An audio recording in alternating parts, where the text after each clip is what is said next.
Yo, YT is me. CTV, Chris the Vigilante, and I'm sure you're wondering like what the hell is this guy wearing right now? But as you can see, I'm wearing my first place medal from my absolute first ever powerlifting meet. Now, I got talked into doing this powerlifting meet by the owners from SC Barbell. Plus, it did help that my YouTube buddy Darrell Moore did a powerlifting meet. I think earlier 2016, sometime March 2016, and he gave me a couple pointers and to help me out with this meet. But really, I just want to share my thoughts and pretty much to let you know how I felt about doing the whole thing. Answer some of a lot of frequently asked questions I've been getting lately. Will I do another one? Did I have fun? All this and all that stuff. So, let's go ahead and knock this out the way. First off, will I do another powerlifting meet ever? The answer is yes. I am absolutely positively definitely gonna do another powerlifting meet. I'm ready to go. I'm sitting here considering right now if I want to do the one that's gonna be in Charlotte in April. I need more details on it, but definitely this year I do want to do another powerlifting meet. So look forward to that.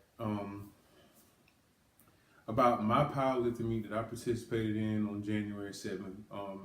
If you haven't seen the video, go check it out. I'll put the link down in the description.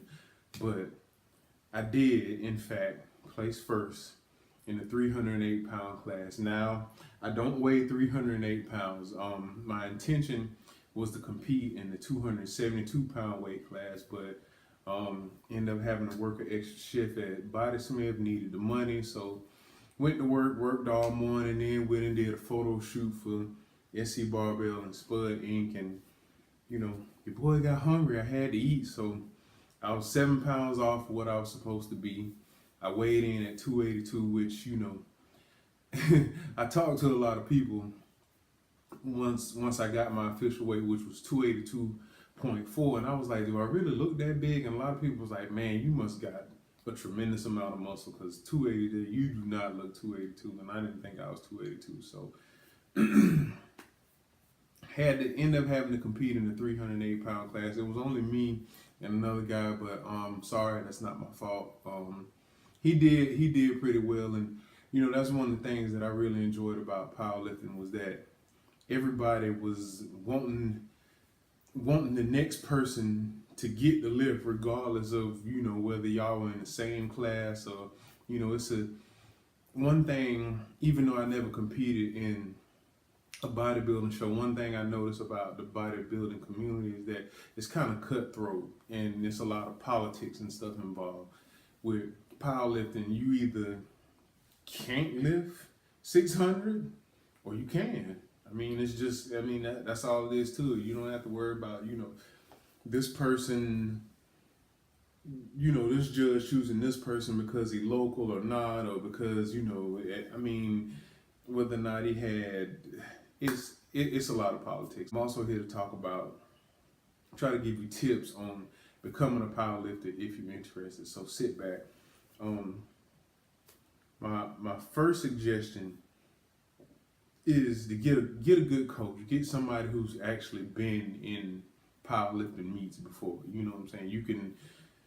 It's probably not a good idea to hire like just a regular certified personal trainer who will just train you and get somebody that's actually competed in a meet.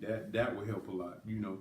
I'm really grateful for Mark and Susan Barley, who designed me a nice bench pressing program and helped me along the way with a lot of technical flaws that I had going on, and I did pretty good. As you can see, the hard work paid off, so I thank them for that.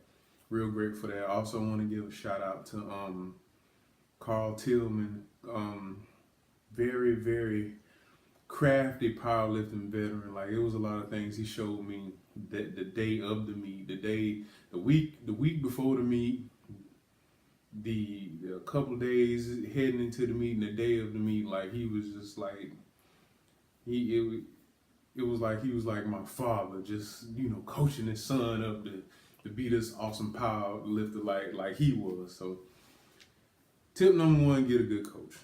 Okay. Tip number two, look beyond all the myths. Okay. When they first mentioned to me about going into powerlifting, when I told people I was gonna go into powerlifting, my first thought was I'm gonna have to eat and get fat. Wasn't the case. Didn't have to do that at all. Didn't have to put on any weight. I was a little upset that I didn't make weight, but that was sort of kind of my fault. I took that shift and probably should have weighed in that morning, but money, I still got to make money. So look beyond all the myths. Like, you don't have to, go on this huge calorie binge and stuff like that. As a matter of fact, I think the only thing I actually went off a ketogenic diet leading up to the meet, and the night before I carved up, in the morning before I carved up, and during the meet I kept snacks to keep me fueled and stuff for the rest of my lifts, especially after I squatted, because after I squatted I was I was almost burnt out, but I knew I had more to go. There was two other lifts I had to compete, the bench press and the deadlift.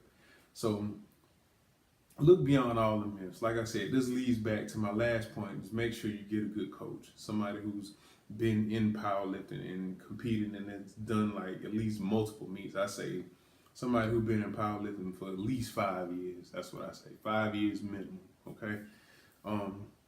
The third one is if you get a program by your powerlifting coach, trust the process. Okay, don't shy away from your program. And this goes into what I tell a lot of my clients as a personal trainer. Listen to your trainer, listen to the coach. There was a lot of things that they wanted me to do that I was like, I don't want to do this. I think this is a bad idea. They was like, you just have to trust us. Like, you just have to, I'll give you an example. You saw my video where I was doing 5 sets of 5 with, I think it was 195 on the bench press, and I was like, towards the end of that video, I was like, I'm not sure about this program. I'm not sure. I really don't think this is going to be a great idea. Also, I think the single most hardest thing for me to do was to take an entire week off from working out. That was cardio included. I wasn't even allowed on the Stairmaster, treadmill, the elliptical. I mean, I wasn't allowed to jog around the neighborhood. I wasn't gonna do that shit anyway, but I wasn't allowed, nothing, like no planks or anything at home, no yoga, nothing, just rest. Continue to eat like I was eating my ketogenic diet, and just rest well. That was the hardest thing for me to do, especially coming from a fat boy background. I'm gonna just say it. I came from a fat boy background, so for me to not work out, it kind of put me in that state of mind. I was like, if I don't work out, I'm gonna get fat. So that was the hardest thing for me, and it like that week off rest really paid dividends. Like, if you hadn't seen the video, you gotta see it. Like, I surprised myself that day. I really didn't think I was gonna do that well, and I was just nervous as a hooker in church, and that week off, I can't say enough about that week off.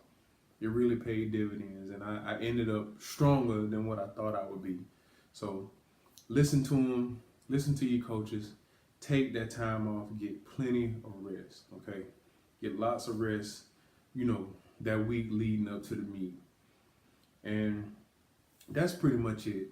So, in summary, get a good coach, look beyond the myths, trust the process, don't shy away from the program, and get plenty of rest. So, hope this video was beneficial. If you hadn't already, just make sure you subscribe to the channel, hit that like button. Remember, it costs absolutely nothing to reshare these videos and to help me out. If you really care about me like you say you do, you'll reshare these videos and help me reach more people out there in the world. And And don't forget, be elite for the meet. And then maybe you can get one of these.